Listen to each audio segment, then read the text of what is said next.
Welcome back to BBPN, where we cover the Blood Bowl that no one else will. I'm your host, Cadet Tank, and we are well into round 2, where some coaches are starting to get that bad case of denial, and others are starting to get dreams of glory. Yes, it's that time again.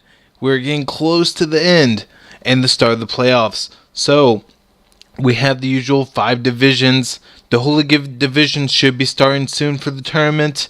Scar in the CDT, Panda in the MCC, Ace in the Cord, and your usual Cleasty in VGP.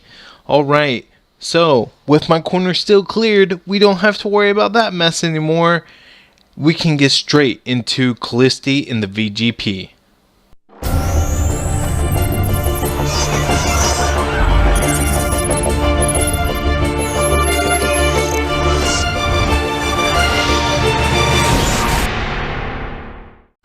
Hello and welcome to what promises to be yet another thrilling installment of action from match days 2 and 3 of Season 10 NATTS League VGP Division Round 2. I'm your host, Cleasty Mayer, the Golden Apple of Discord.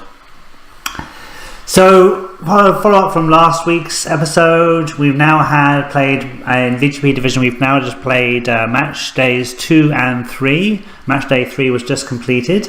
And there's been some shocking results, not going quite the way I expected, so very exciting. And let's take a quick look at the game results. So starting off with match day 2, we have Twist and Shout in a 2-1 win over Adeptus Astartes.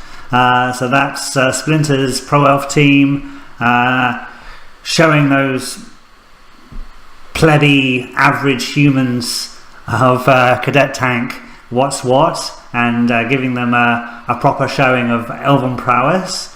Then we had the Nerdgulls in a 2-0 win over the Blades of Cain.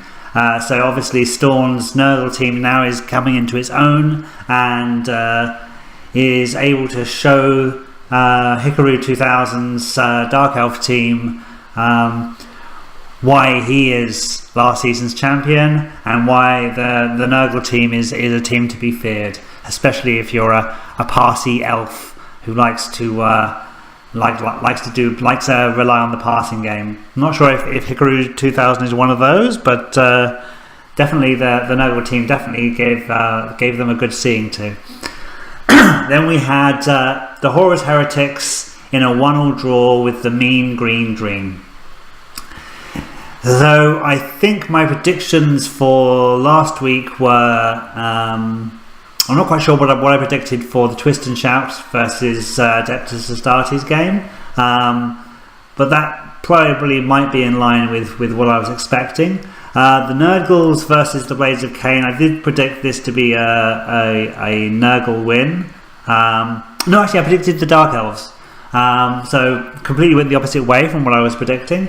And then I predicted the Mean Green Dream to beat the Horus Heretics. That's Ace Pilot's Chaos team. And it ended up in a 1-1 draw. Moving on to match day 3, we had Twist and Shout in a 1-1 draw with the Horus Heretics. So Twist and Shout definitely are proving their dominance. They are a team to beat. They were VGP Division champion for round 1. They saw off the Adeptus Astartes, but struggling with the Horus Heretics, the Chaos team. That's kind of a flip of what I was expecting.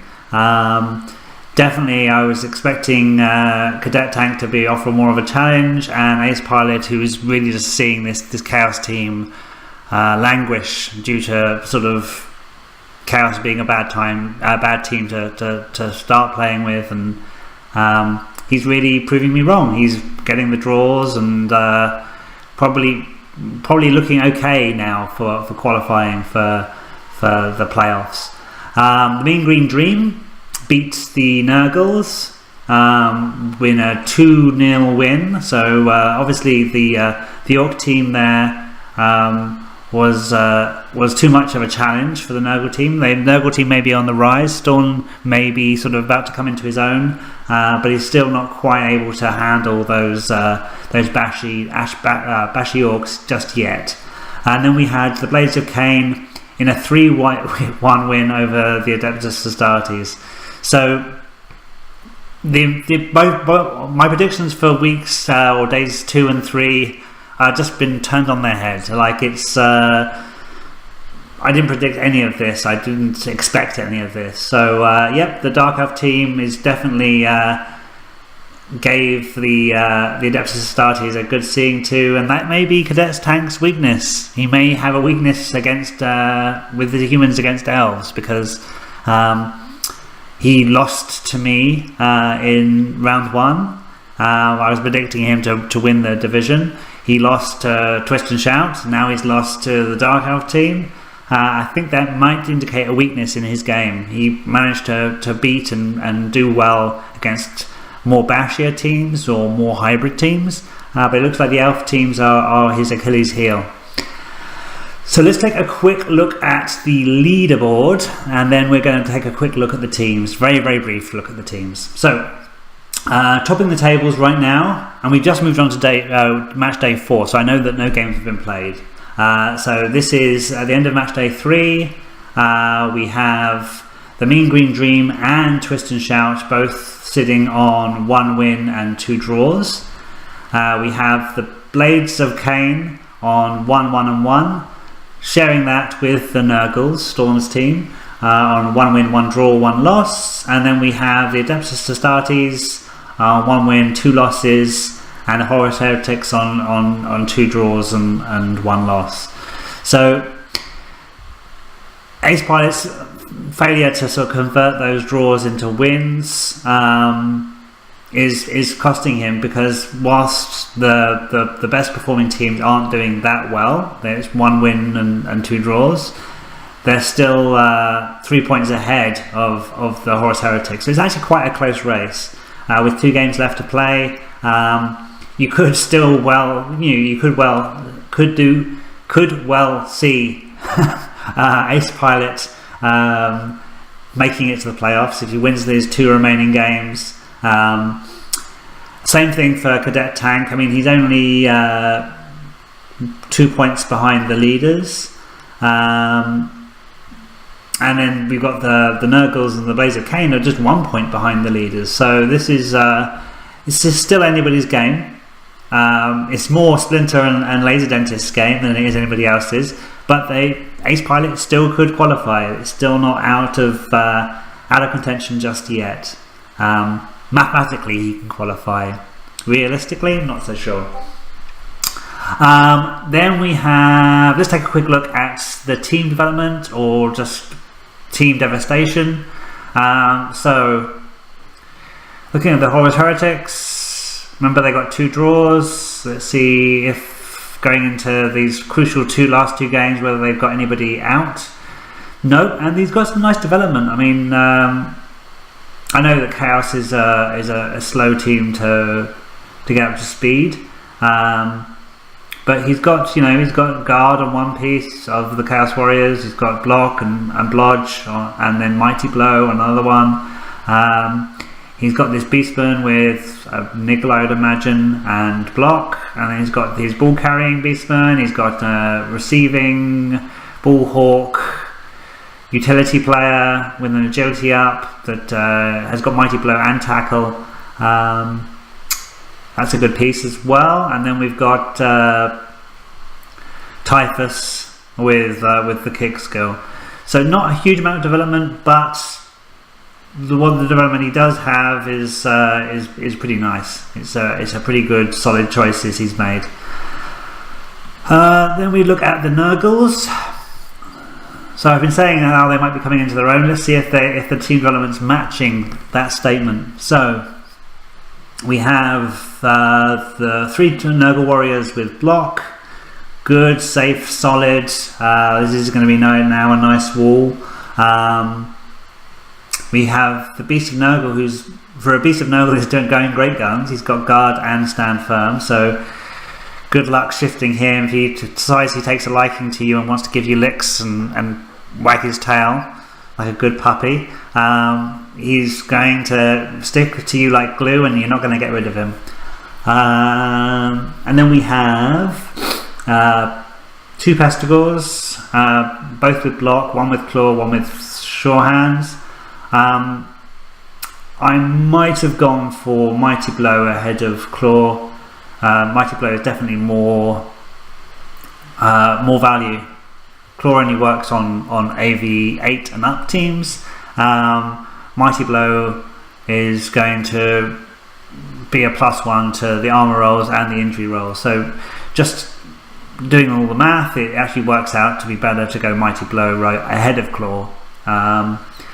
The only time you probably go claw instead ahead of Mighty Blow is if you're on a team that gets them on doubles, like Chaos Dwarves or Skaven. Just because you get claw where you can get it on your Storm Vermin, on your Chaos Dwarf blockers. But other than that, if it's like a team with natural access to mutations, then definitely go Mighty Blow ahead of that. And then we have some beat up rotters, and then we have one rotter, Blumenfeld, who has kick and wrestle. That's a good choice as well. The Adeptus Astartes, so lost the last 2 games, not doing so great in this mid period of the second round. I think I heard Cadet mentioning that he was up to 6 deaths so far in the season. He probably just suffered a death in these last 2 days, so that's probably why he was commenting on it. So let's have a look at the team. We have 1, 2, 3, 4, 5, 6, 7, 8, 9. 9 players going into the next game. 10 player total rostered. The player that's out is Korax, who is a lineman. A valuable piece, lineman with block and guard. That is a wonderful piece for a lineman. And then we have his star players Vulcan and Rogel Dawn with the agility ups, and I'm sure he's still doing amazing things with these 2. Yeah, hopefully Cadet can win his last 2 games and make the playoffs. He's done with his elf teams now, so maybe if that was his weakness, he's going to be gone now, and he can just focus on mixing it up with the bash teams and getting a win there. Okie dokie. Blades of Cain, Hickory 2000, Dark Elf team is doing quite well, and he has some great developments. So we've got the 2 Witch Elves, both are Blodge, one with sidestep. We have Blodge Blitzers, 2 of them with tackle. We have a Blodge Blitzer with strip ball. That's nice, although I would have probably got the strip ball on one of these linemen, just because wrestle strip has a lot more value. You're like 98% or 90%. On a 2 red die, it's 90% chance of stripping the ball if the ball carrier doesn't have sure hands. That's with wrestle and strip ball.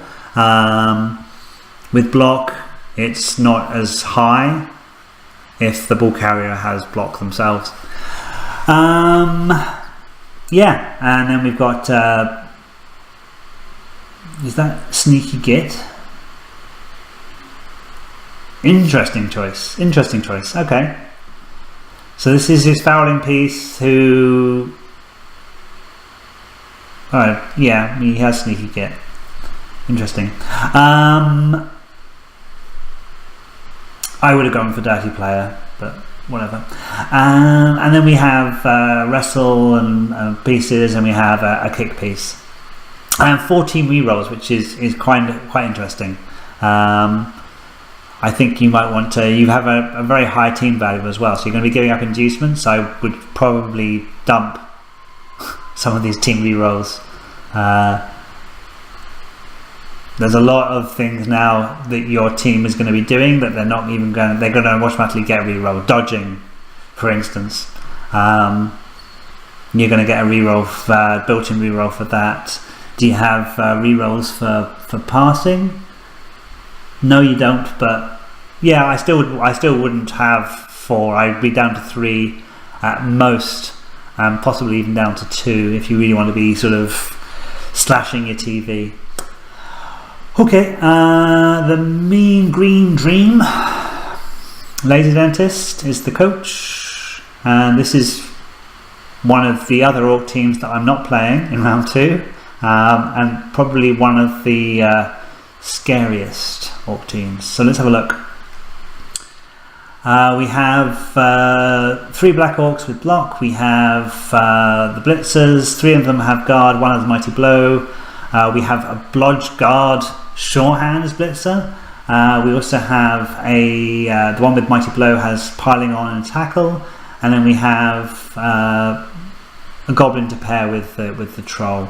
Not sure how much team development he's seen. This is your typical Orc team. It's good. It's Orcs. It's a very limited sort of skill selection that happens with Orcs. It's like guard, block if you don't have it on your Black Orcs.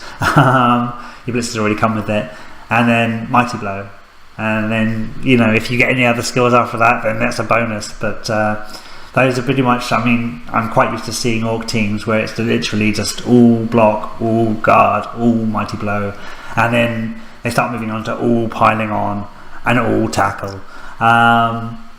It's like 4 skills, and then that's it. That's you building your Orc team. So it's not very exciting. There's not much synergy or thoughts or strategy that goes into it. It's just block, guard, Mighty Blow, and maybe a little bit of Piling On and a bit of Tackle thrown in for good measure. My one criticism would be if you were looking to develop a ball carrying piece, which this one Tack-Off is turning out to be. He's got Blodge, he's got Sure Hands. He's going to be your ball carrier. If you wanted to have a dedicated ball carrier, I would have probably bought yourself a thrower and made that your dedicated ball carrier. Just given them, they're going to be really quick to level up. You cage them up, score a few touchdowns on them, then they get block. Then if you roll doubles on it, you get the block, dodge, but it already comes with sure hands. It adds an extra element. I know people don't, all coaches, they go going for Orcs because they have the high AV and you're not going to see the players removed, and they frown on throwers. But the thrower has its use. It's not used isn't as a thrower, it's as a ball carrier.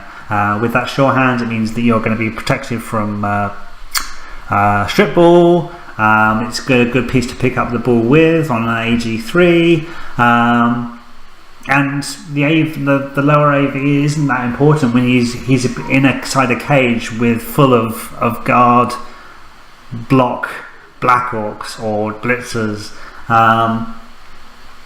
I don't think that's something you really have to worry about. Anyway, you haven't gone that route. You're doing well, so I'm not an Orc coach, so what do I know? But yeah, if you're building this team again, my advice would be just to go with a thrower if you're going to build a dedicated ball carrier. Okie dokie, and then on to the last team, the VGP Round 1 Division Champions, Twist and Shout. Still rocking those 2 throwers. One of them hasn't been killed yet, which is a surprise. We've got the 2 Blitzers. One is a movement up with Blodge Step. The other one is a Blodge Step with Dauntless. Probably gotten the Dauntless just to handle the Nurgle and the Orc in this round. And then we've got what looks to be the start of a ball hawk. So we've got Dodge and Strip Ball. Just need to get the remaining SPP to level up to the next level, and then you're going to be getting Wrestle, and then that's going to be a finished piece. You might even want to get Dauntless, but yeah, no, that's going to be a finished piece. And then we've got an agility up lineman who's out. Is it just a mixed game or is it a niggle? It's a niggle. Ooh. That's a wonderful piece. AG5. But he doesn't have any other skills. And I think I said last time, or maybe earlier on in the season, you just really need to focus on getting him SVP so you can get a bit of protection, get some block, get some dodge, just so you can be a great piece. Then we have the block lineman, and then we have the 3 catchers, and I think this one just picked up dodge, and he's close to leveling again, so that's going to be a great piece. Bit surprised to not see the catchers level up more than they have been, but you probably have some deaths. I've been suffering from deaths too, and I'm pro elves as well, so that wouldn't be a big surprise. Okay, so that about does it for this week. Next week I'll be giving you the action from match days 4 and 5, and then looking ahead to the playoffs. But until then, there's scoring, and then there's Callisti scoring. I can tell you it's been a real hard round for me at least, and the difference between me and the other guy on the bottom, Ace, is Ace has been able to break elves, elves have been able to break me, but at least the Horus Heretics still have a shot, versus the Stardies who are pretty much done for this season. Alright, so let's go ahead into Panda in the MCC.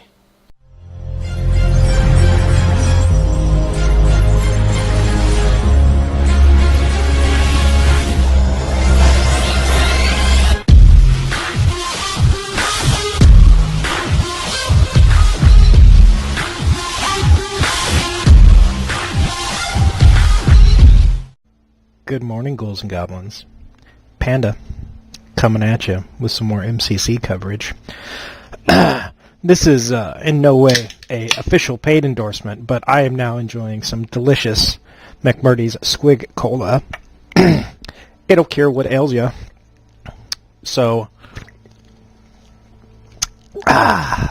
without further ado, let's go ahead and take a peek at what's going on in the MCC.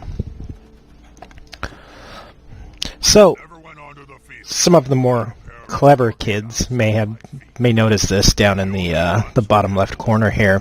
How is Plan Z in this division? We'll get into that in just a second.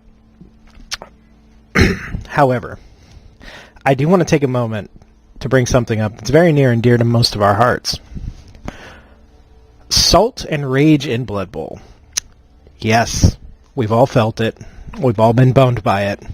Or boneheaded ogres.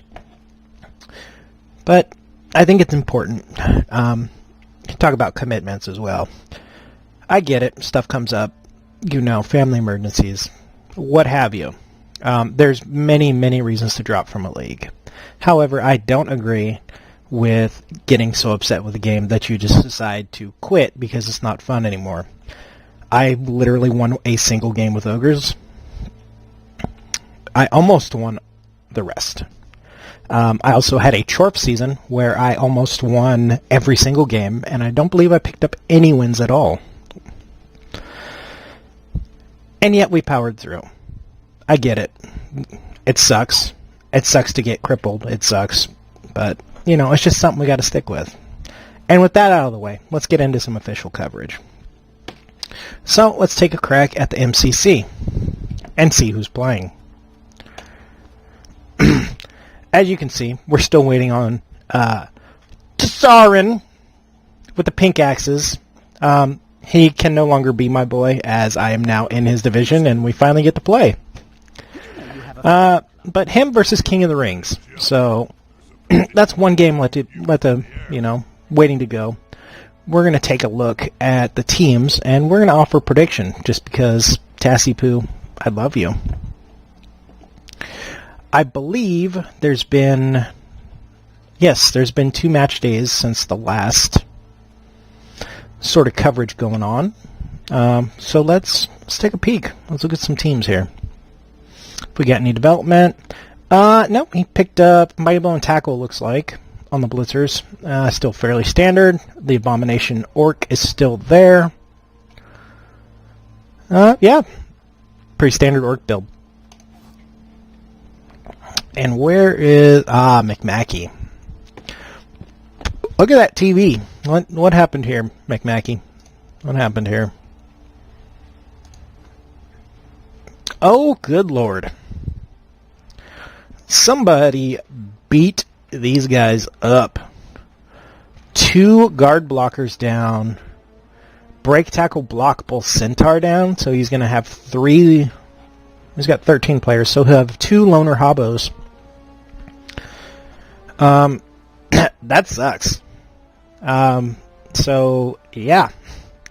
We're going to give the advantage to Tassipoo in his game, which isn't to say that they're not going to pull it off. McMackey's pulled off some. He's been a very solid coach, but the slight edge is going to go to the Orcs as he's lost his AV9 and basically his entire guard ball is gone now. It's a small guard ball, but still, those 2 blockers are really key, especially in the later stages with Chorfs. That guard is incredibly important. Wrestle AG4, he got double wrestles, so that's good. No kick, that's fine. Yeah, so we're going to give the edge to Tassipoo. McMackey, I appreciate you sticking around, even though you got beat up pretty badly. Who beat you up, is my question. So let's schedule.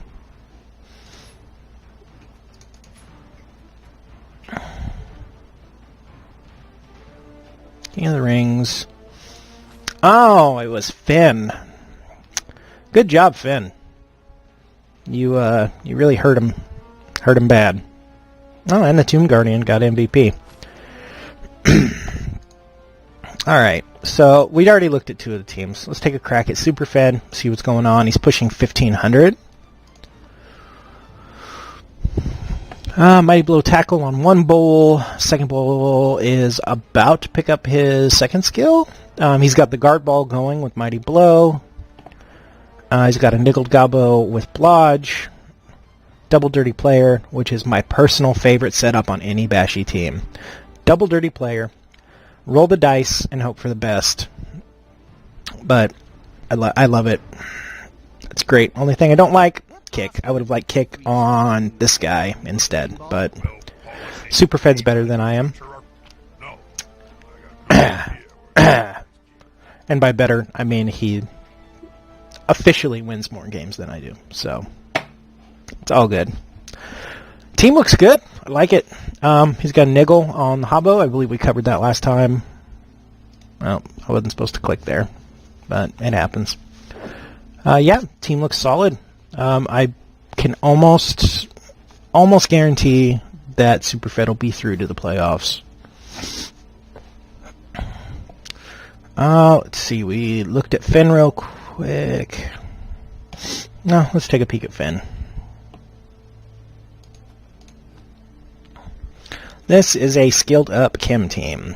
Missing critical levels on the TGs though, but he's running 13 deep. He's got the Mighty Blow. He's got the Killers. Kickoff return. Yeah, so he's pretty skilled up. I would not be surprised to see this man in the playoffs either. Looking really good there. Team looks good. I already looked at McMackey. Tassipoo. Oh, Plan Z. Hi, Ogres. So, we got block. We got a lot of break tackle. We got the thrower. We picked up a new snotling named Plan Tass. And he got Miss Next. Yeah, because he's poopy. Yeah, I'm not real happy with the team development. I didn't score a lot of TDs. We're incredibly underleveled for what we're doing, but we're keeping the league moving forward, and we're going to try to at least hurt some people before the playoffs. Floopy is no longer playing. No, we'll take a peek at Vort. The only dodgy team. 1, 2, 3, 4, 5, 6, 7, 8, 9, 10. Alright, so he's missing 1. I had a blitzer die, looks like. I think Amazon get 4 blitzers, if I remember correctly. Team looks good skill-wise. It's a lot of blodge going on. You picked up guard on some critical pieces. Mighty Blow tackle, in case he's going up against the other dodgies, and every player gets dodge. And this is really ugly. I don't like this. And by don't like this, I mean I don't want to play against this. AG4 Strength 3 catcher from Amazons. That is gnarly. This is going to be really bad whenever I have to go up against it with the ogres. There is a lot of tackles still in the div. He's not out of this yet, but I believe Vort's doing well, making things happen. So let's take a look at the schedule here. Next match day. TAS versus Brickstown. Brickstown would be Vort. Alright, so this is going to be a hard game for TAS. That's a ton of blodge on those Amazons. And he does not have a whole lot of tackle on his team. And that's a pretty big issue, especially going up against Amazons. That's my number one concern.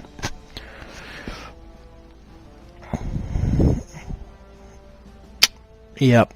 Yeah, it's going to be a hard fight for TAS. I'm going to give the edge to Vort in that game specifically. Me versus King of the Rings. Is that the Mackie? That is the Mackie.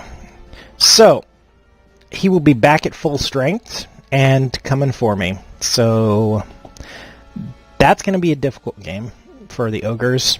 As you know, the Snotlings are only strength 1. So he's going to get 3 dies all day long if he can get to them. So we got to hope the ogres can keep it down and really work at it. The issue is I'm not going to get any inducements for my underlevel team because, yeah, he's missing too many. Well, actually, I might. I will be because they'll be back. He has to play Tasrin first. My apologies, guys.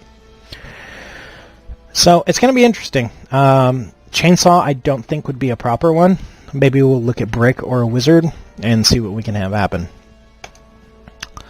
The last one for that day, Pastoral versus Not Dead. So that's Finhell and Superfed.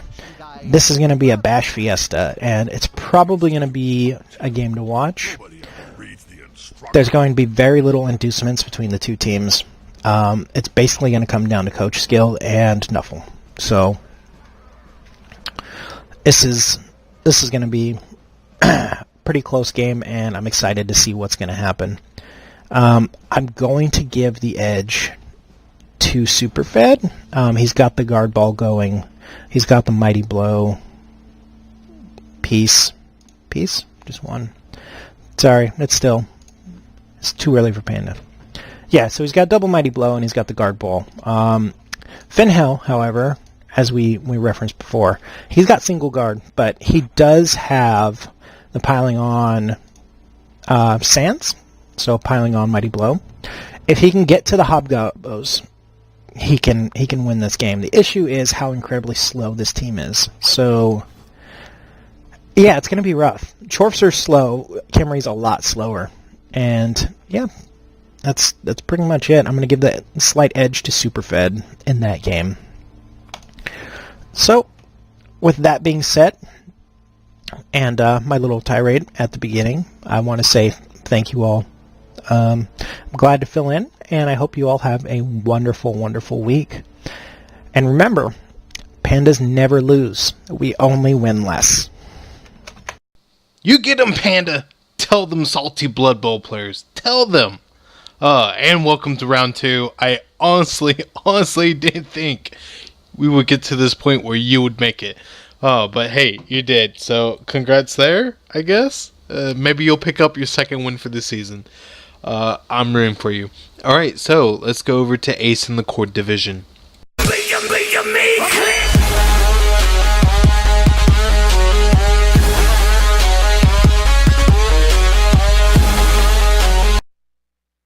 Welcome everyone back to BBPN, where we bring you all the Blood Bowl that no one else will. And we're here with Season 10, Round 2, Core Division, midway through, or a little bit past midway, now that we're on Day 4. And let's go ahead and look at the schedule, how we've gotten here in the leaderboard, and I'll be going over the teams once we finish this time around, as I don't think there's been any super important developments to the teams as of now. The Vipers NATTS game gets a 2-1 win over the Undead. The Diamond Dogs, with only 9 players, get a 2-2 draw over the favorite High Rock Horde. And the Flying Floofs get a 2-1 win over the Nurgle. Check it out on Discum's channel. Quite the little game there that they had. Flying Floofs then go on to do a 2-0 shutout of the Undead. The Nurgle once again lose to Elves to Callisti Maya's Diamond Dogs. And the High Rock Horde, the more developed Orc team, wins 2-0 against the other Orcs. Undead drop another game 1-3 to the Diamond Dogs this time around. As you see, Callisti Maya knows how to play these Elves pretty well. Luke's the Viper NATTS game loses 2-0 to the Flying Floofs, and the Nurgle finally get a win over, surprisingly, the High Rock Horde of all teams, 2-0. And that brings us to Day 4, with the Undead playing the High Rock Horde, the Nurgles playing the Orcs, and it's going to be an elf-on-elf fight. So my predictions for this is going to be the Undead drop to the High Rock Horde, as the High Rock Horde is an extremely well-developed Orc team, and are fearsome for anyone to play, unless apparently you're Callisti, and commands a lot of respect right now as he dominated his division. With NWS SmackDown versus the Viper NATTS gang, I'm going to give it to Nurgle here, as the NATTS gang doesn't have a lot of skills to really speak of. I'd say maybe a few levels on the Blitzer, and I think they have one Black Orc leveled. While SmackDown does have some more skills, I think he has a Claw. He does have a Mighty Blow, I believe. He has the Beast and Nurgle, so I mean, I think he can play defensive, grind it out, and he's going to win over the Orcs. And Flying Floofs, German Diamond Dogs. I mean, this is a really hard one to call. But I know Callisti, I know what he can pull off. He's been doing it. He got here with only 8 players, for God's sake. So I'm going to give it to Diamond Dogs just because he has shown he knows how to play the Elves, even when they're depleted. And then the final day, we have the Undead fighting the Nurgle, and I'm sorry to say, I'm saying the Undead are dropping yet another one. They're going to go winless in the entire round 2 and drop out. And it's going to go to the Nurgle, as they're more developed. Flying Floofs High Rock Horde. I want to say Flying Floofs win, as I know what Elves can do, but High Rock Horde is also extremely, as I said, well developed. If anything, I'm going to say it's going to be a draw between these two teams, with the High Rock Horde doing some damage and making the Floofs pay for it, but they will end up drawing it in the end. In Diamond Dogs versus the Vipers NATTS gang, I'm giving it to Callisti once again, as he has shown he knows how to do the Elves. The Elves that have survived this far are extremely well leveled, while the NATTS gang doesn't really have anything to counter these guys. And it'll finish with Callisti with another win. So as we look here, this is so far our standings. Both Elven Union teams at number 1 and 2, with Flying Floofs being perfect, 3-0-0.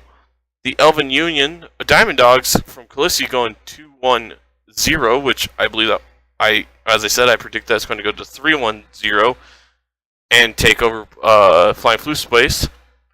The High Rock Horde is sitting at 1-1-1, the Nurgle at 1-0-2, and the Orcs at 1-0-2. So the Orcs and Nurgle are fighting for the last place.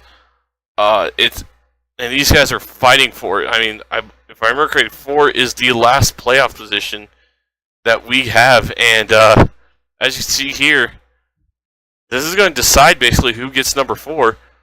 And whoever loses is almost out unless some really crazy stuff happens. And Raisin, he's going to need High Rock Horde to lose his next 2 games, and he has to win out to even have a chance at getting back in this. If he loses one more or even draws, I think at this point, he's out completely. But I think how it's going to finish, I feel it's going to finish Diamond Dogs on number 1, Flying Floofs at 2, High Rock Horde at 3, and I believe Nurgle's going to stay at 4, and that's going to be your 4 teams going into the playoffs as is. So that is your midway coverage of the core division, and I will see you guys next time as Match Day 5 concludes, and we will be seeing the teams that go into the playoffs and looking over them and see how they might do. Until next time, guys, I'll see you later. Wow, Pro Elves are doing great. It looks like the season of the Pro Elves. I don't know if they're not being broke or as much, or can't really say that because of Callisti, right? But wow, they're doing great. Maybe just excellent coaching. Alright, so let's go ahead and get a quick word from Games of the Week from the Scum, and then we will jump straight into Scar in the CDT division. Hey, I think I broke his fucking neck. Well, hasn't this been an interesting one? Get tuned in to Games of the Week. As you can see, Week 11, of course, is now getting well known as the, complete Dwarf Rage Week, as well as you go tuning in. Everything that could possibly have gone wrong pretty much did for just about every Dwarf team.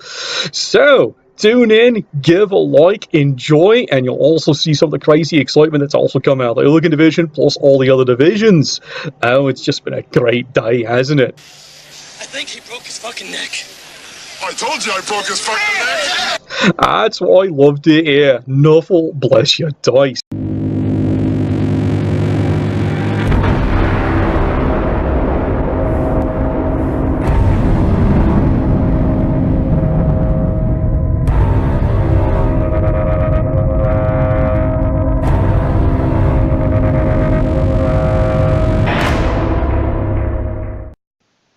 We are sorry, but due to the situations beyond our control, the individual known as Scar is unable to cover the CDT due to situations beyond our control.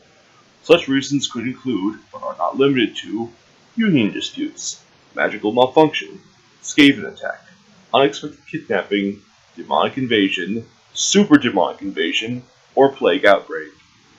We would like to apologize for any inconvenience this may cause, and we thank you for your Did you really think that some horrible luck and a long losing streak would be enough to scare me away? Not even close. Hello, coaches. This is Scar, your resident Dark Knight of the Void, here to update you on everything that is the CDT division. We got some new games to cover, then it's off to the leaderboard to see the current standings, and finally, some predictions for the last 2 days. We got quite a bit to cover, so let's get started, shall we? Starting off at the top of the second day, we have the Norscan Wolves tying with the Castaway Rascals 1-1. And despite both of these teams being low armor, no one died. How disappointing. Next up, we have Monster Apocalypse beating the Tiger Rats 2-1. But I guess none of the Tiger Rats were interested in joining Monster Apocalypse's team. And finally, we have my Rogue Apothecaries tying with the Grudge Bearers 1-1. A little disappointing, but at least we walked away with a Dwarf Skull for a trophy, and the last Blitzer got his dodge. Now, for the top of the third day, we have the Castaway Rascals beating the Tiger Rats 2-1. And considering the teams, I'm actually very surprised that this isn't a higher scoring game, and that no one died. But I guess there can be miracles every once in a while. Next up, we have the Grudge Bearers bashing out the Norscan Wolves and winning 2-1. Very, very impressive. And finally, in the game that made me question why I play this game at all, Monster Apocalypse destroying my Rogue Apothecaries 4-0. It's Alright, taking a look at the leaderboard, we have Cordaris' Grudge Bearers in first place, followed by Dr. Helix's Monster Apocalypse predictably in second, then Werecaster's Norskin Wolves in third, Vapor Gecko's Castaway Rascals in fourth, then Pumpkin Escobar's Tiger Rats in fifth, and finally, my Rogue Apothecaries in sixth. Alright, for a little bit of fun, let's end this coverage with some predictions. Right at the top, we have the Castaway Rascals versus the Rogue Apothecaries. And because I am horribly biased and kinda need to win this to stay relevant, I'm going to put my money on the Rogue Apothecaries. Next up, it's Monster Apocalypse versus the Grudge Bearers. Definitely a game worth watching considering both of these guys are in the number 1 and 2 position in this division. I kinda think Monster Apocalypse is going to win this simply because their werewolves gives them an amazing movement advantage. And finally, we have the Norskin Wolves versus the Tiger Rats. And I have no idea who's going to win this. I think it'll really come down to whose armor breaks first. But if I had to bet, I would actually put my money on the Norskin Wolves. Alright, and for day 5, we have the Castaway Rascals versus Monster Apocalypse. And sorry, Rascals, but I have to go with Monster Apocalypse here. You're really gonna have to pull out some sneaky tricks to win this one. Then, it's the Norskin Wolves versus the Rogue Apothecaries.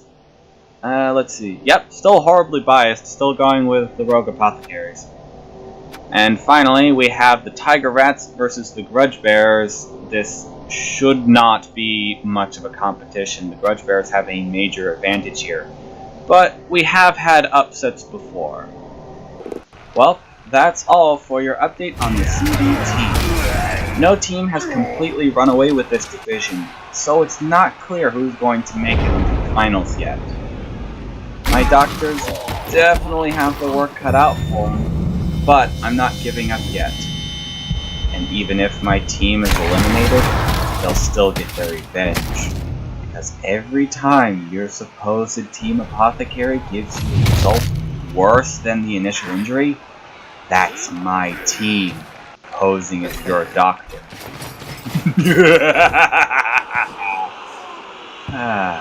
Back to you, Dad. As you can tell, Scar has already skipped the denial stage and has gone into acceptance already. He's progressing much better than I am. I will catch up with him in a couple days or so. So, great job, Scar. Let's go ahead and go to our last division, but certainly not our least. Heading into their playoffs, the Scum in the Hooligan division.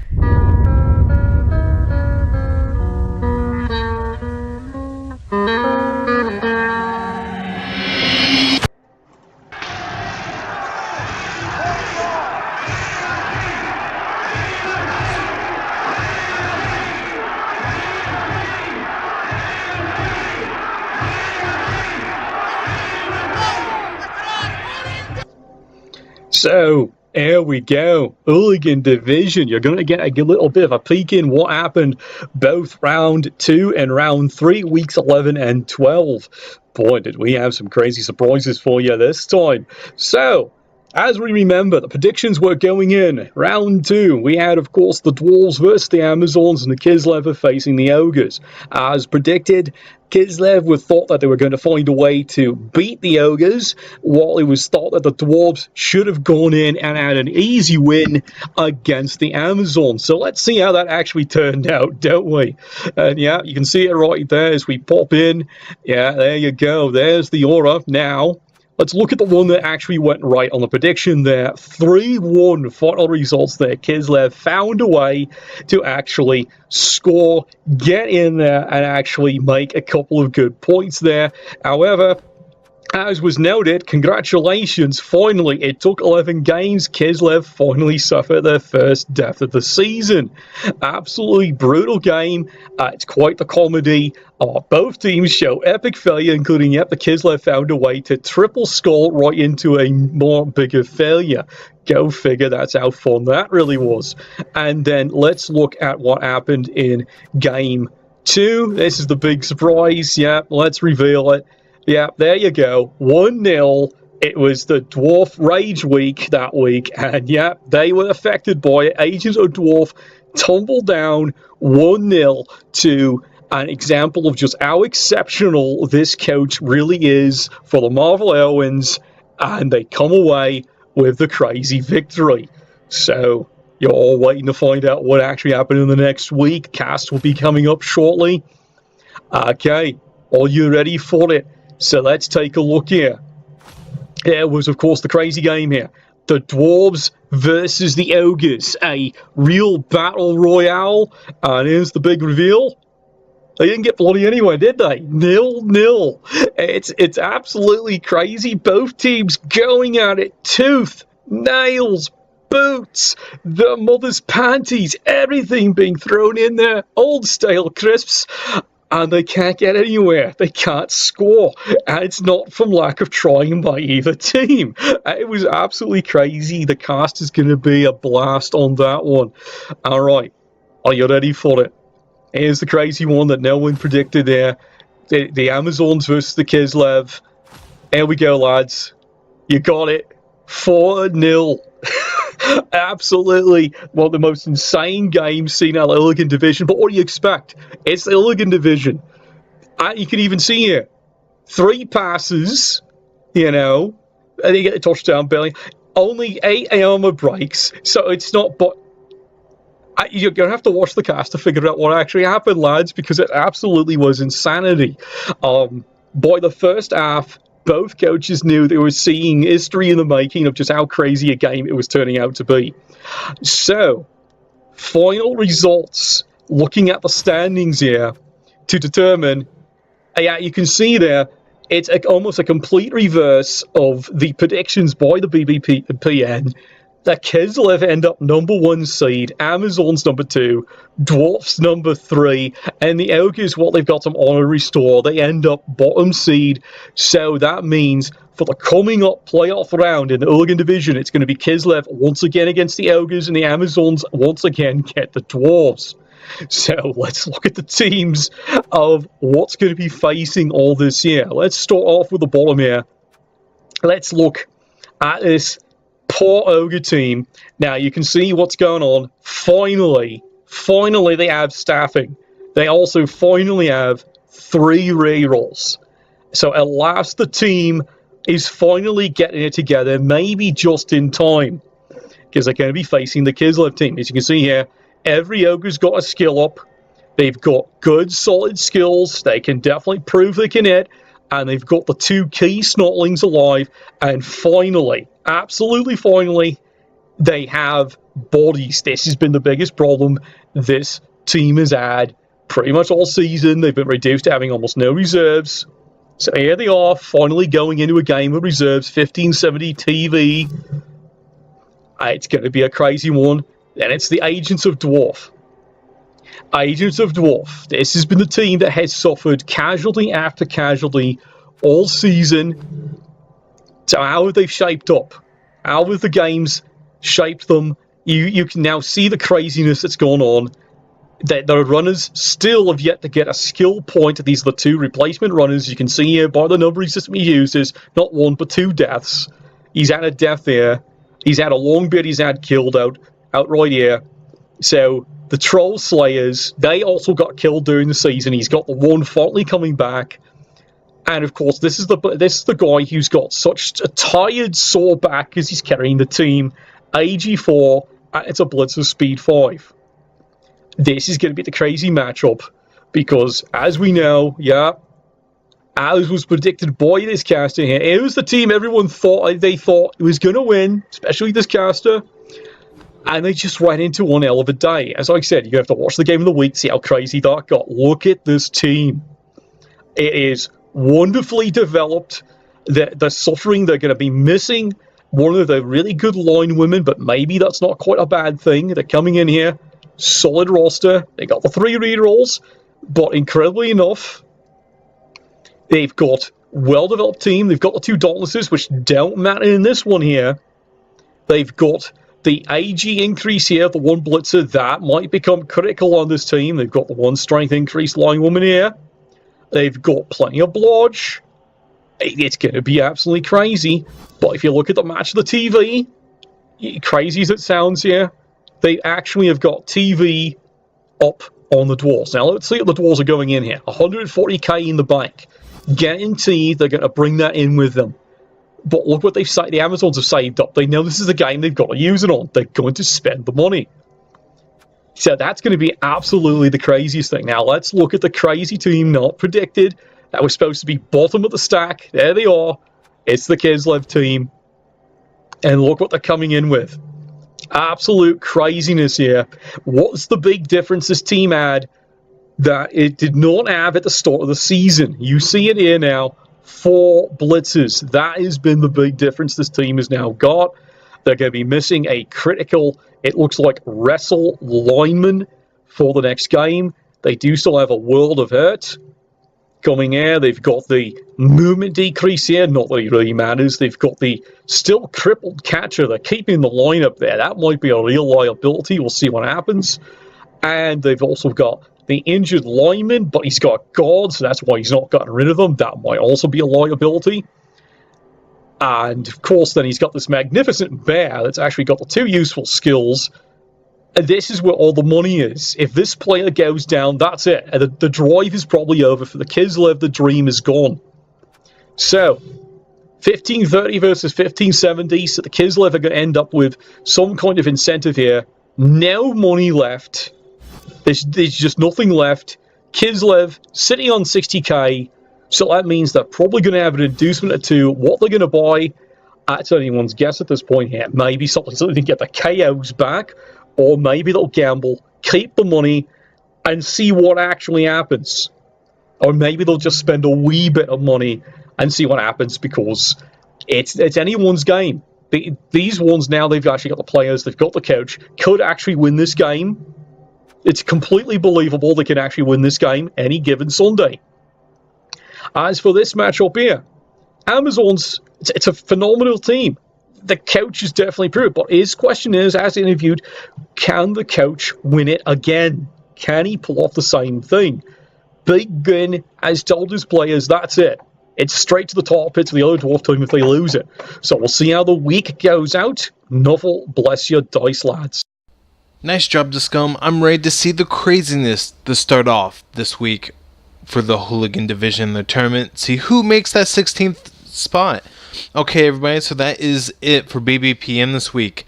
If you guys have any special requests you want to see for the playoffs, go ahead and comment below. Maybe I can start organizing that for you before we actually get into the playoffs. But of course, we still have one more video before we get there, and that should tell us who will make the playoffs.